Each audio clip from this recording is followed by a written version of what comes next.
संभाजी भिडे गुरुजींनी जे वक्तव्य केलं आहे त्याचा मी पूर्णपणे निषेध करतो।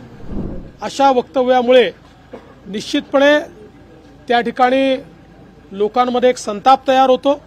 लोक महात्मा गांधींच्या विरुद्ध असं बोललेलं कधी सहन करणार नाही, पण ते त्यावेळी मात्र मिंधे होतात आणि म्हणून कुठल्याही परिस्थितीमध्ये महात्मा गांधींचा अपमान सहन केला जाणार नाही। भाऊ, संभाजी भिडेंनी महात्मा गांधींबद्दल जे वक्तव्य केलं त्यावरून संभाजी भिडेंच्या अटकेची मागणी होते। दुसरं म्हणजे हे भाजपच्या इशाऱ्यावरून त्यांनी वक्तव्य केलं असा आरोप विरोधकांनी केला।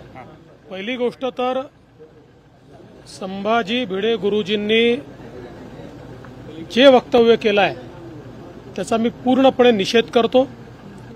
महात्मा गांधी या देशाचे राष्ट्रपिता आहेत। देशाच्या स्वातंत्र्याच्या इतिहासामध्ये एक महानायक म्हणून त्यांच्याकडे पाहिलं जातं आणि अशा महानायकाबद्दल अशा प्रकारचं वक्तव्य करणं पूर्णपणे अनुचित आहे। माझं स्पष्ट मत आहे की अशा प्रकारचं वक्तव्य भिडे गुरुजींनी करू नये आणि कोणीच करू नये, कारण करोडो लोकांचा अशा वक्तव्यामुळे निश्चितपणे त्या ठिकाणी लोकांमध्ये एक संताप तयार होतो। लोक महात्मा गांधींच्या विरुद्ध असं बोललेलं कधी सहन करणार नाही आणि या संदर्भात जी उचित कारवाई करायची आहे ती कारवाई राज्य सरकार करेल। महात्मा गांधी असो की स्वातंत्र्यवीर सावरकर असो, कोणाच्याही विरुद्ध बोललेलं आम्ही खपवून घेणार नाही। अनेक ठिकाणी आंदोलन केले जात आहेत, राजकीय रंग दिला जात आहे। त्याला असं आहे, संभाजी भिडे गुरुजींचा भाजपशी काही संबंध नाही।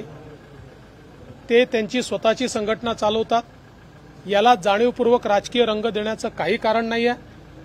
आणि खरं म्हणजे जसं याचा निषेध करत काँग्रेसचे लोक हे रस्त्यावर उतरत आहेत, तसंच स्वातंत्र्यवीर सावरकरांबद्दल अतिशय गलिच्छ ज्यावेळेस राहुल गांधी बोलतात त्याचाही निषेध त्यांनी केला पाहिजे, पण ते त्यावेळी मात्र मिंधे होतात आणि म्हणून कुठल्याही परिस्थितीमध्ये महात्मा गांधींचा अपमान सहन केला जाणार नाही।